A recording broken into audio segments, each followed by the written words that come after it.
Today we are going to be making Ajin, all-purpose yeast bread and dough, a Lebanese bread. You need 1 teaspoon of yeast, dry powder or solid, 1 teaspoon of sugar, 4 cups plus 1 teaspoon of unbleached all-purpose flour, 1 teaspoon of sea salt, 2 tablespoons plus 1 teaspoon of extra virgin olive oil. And we'll start by making the yeast. In a small bowl, combine the yeast, which is 1 teaspoon, and the sugar, which is also 1 teaspoon.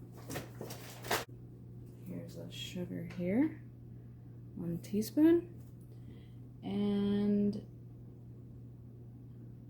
1 teaspoon of flour. And again, that's all-purpose flour, unbleached, right here. And then 1/4 of a cup of warm, lukewarm water. Here's our 1/4 of a cup.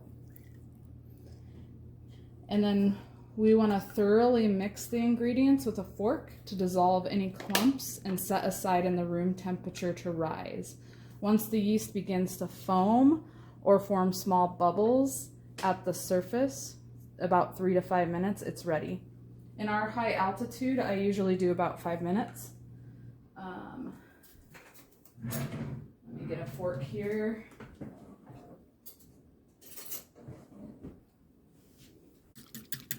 Till all those little clumps are gone. So we will set this aside for 3 to 5 minutes. Don't need to cover it or anything, you just leave it open. So now we're gonna make the rest of it. So while we're waiting for the yeast to foam, we place the 4 cups of flour into a large bowl, and I like to use a darker bowl. I typically would use a glass bowl, and you can do that as long as you make it dark enough for the yeast to help it rise. So let's get started with that. We're gonna go 4 cups of flour. So here's 1, 2, 3, and 4. And don't worry about it being too wet or too dry. I'll show you what you do if that happens. And with altitude, it may be different in every part. So, okay, so right after you have the 4 cups of flour, you are going to add some salt. The salt you need is 1 teaspoon of sea salt, so I will get that. And for ours, I actually have the pink Himalayan. It actually requires about half more, just because those flavors or those crystals, you need a little bit more. So I do 1 teaspoon and a half for using. And then what we do is your hands are washed, and then you're going to, in a circular motion, even out these little crystals, the sea salt, so that it's even. And you can kind of feel to make sure it's broken up. Sorry about the camera there. Like, I feel little clumps here. And then I'll go back around and circle motion again. Little circles, little spirals. Happy trees. Sorry, reminded me of Bob Ross. Okay, so that feels pretty good. I'm not feeling any clumps. And then now we're going to create a deep hole in the center. And you're gonna see, I kind of create a wall because we're gonna put water and oil in this, in the center. This just helps mix your dough evenly. You're gonna pour 2 tablespoons of olive oil and 1.5 cups of room temperature water. So let's get the 2 tablespoons of olive oil.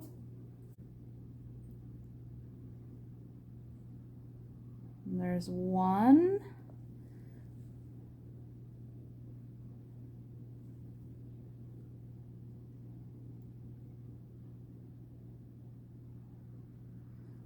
There's 2 tablespoons of olive oil, 1.5 cup of room temperature water. So let me get that for you. So here is 1 cup and 1/2 cup. Once the yeast is ready, which ours is now, because it's been 5 minutes, and it's foamed up a little bit. I'll show you what it looks like. If the camera will focus on that. You're gonna pour that straight into there and let every little last drip drip. Then you're going to mix it in and the ingredients with your hands starting from the outside of the bowl and working your way into the center, that the ingredients are even for you. And then we'll begin kneading the dough. This gets kind of a little messy. We'll knead the dough by pinching and rolling with our fists, and then flipping the dough over and repeating the process. The dough should be moist, but not too sticky. And if it's too dry, we're gonna add lukewarm water by the teaspoon. If it's too wet, a bit more flour by the teaspoon. So once it's soft and bounces back, you can press your thumb into it and the dough will come back. Then we'll pour 1 teaspoon of olive oil in the bottom of the bowl and roll the dough in that. I'll show you how we do that. That'll be on the next portion. So we're gonna start mixing. It might be a little weird with the camera in there. You're gonna see mostly my hands. But what I'm doing is I'm taking this, putting it to the center, taking the next side, putting it to the center. And I keep doing that all the way around until there's no more flour, till you can start kneading it.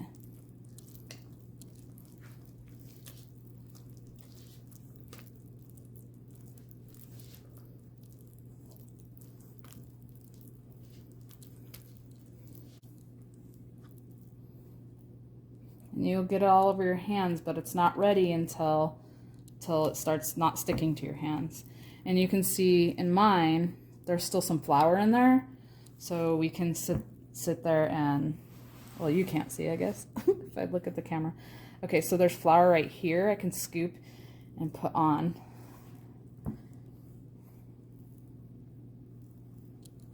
So now you see it's starting to look more of a dough.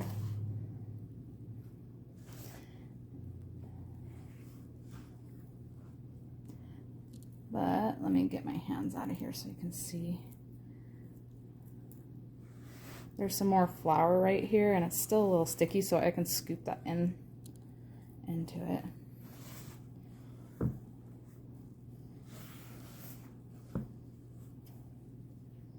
In Colorado, the altitude is high, so different times of the year you're going to have to either add a teaspoon of water or a teaspoon of flour to help with either the moisture or the dryness.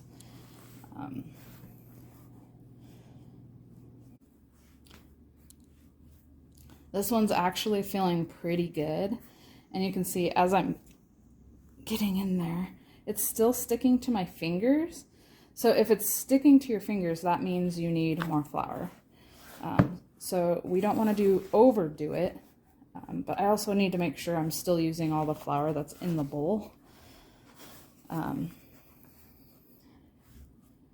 Which it's starting to not stick anymore, but I'm gonna add just 1 more teaspoon of flour to help get this off my hands, and I won't overdo it for your dough because you don't want a pita that tastes like flour.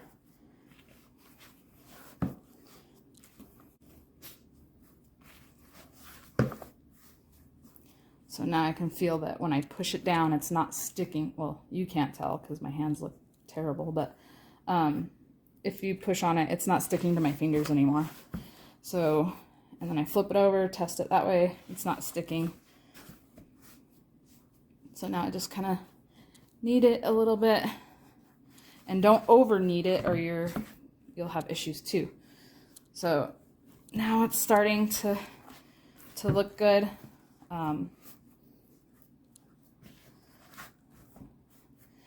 So tester, you see it starting to bounce back up. I put 1 teaspoon of olive oil, and what I like to do is put a little bit on the top, flip it, and put a little bit more. This way it can evenly distribute, and you'll see that it starts picking up everything, nothing's sticky anymore. It just makes it really nice.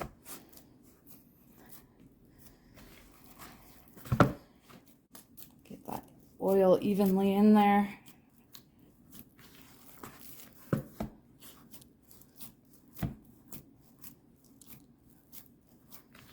Just a couple times of doing that, and you're good. Looks like the oil is even. Now we're going to let it sit aside, and what I do, actually I'll show on the camera. So I get the saran wrap. This helps keep the moisture in, but without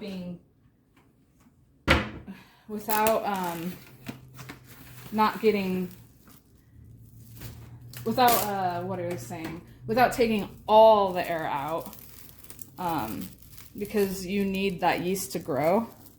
So I just lightly saran wrap it.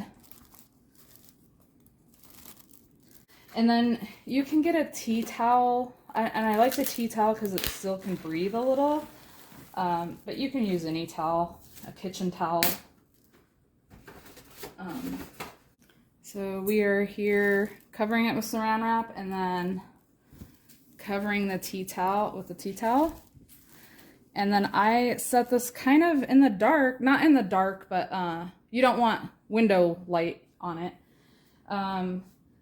The darkness with moisture helps that yeast to rise. So we will set this aside for 2.5 hours. In Colorado, you may have to set it aside for 3 hours, but mostly I find 2.5 works perfect. Some areas, other areas, you might need 2 hours, but you need that yeast to rise. So I will show that in the next section. On this dough, we are in higher altitude, so I let it go longer to 2.5 hours.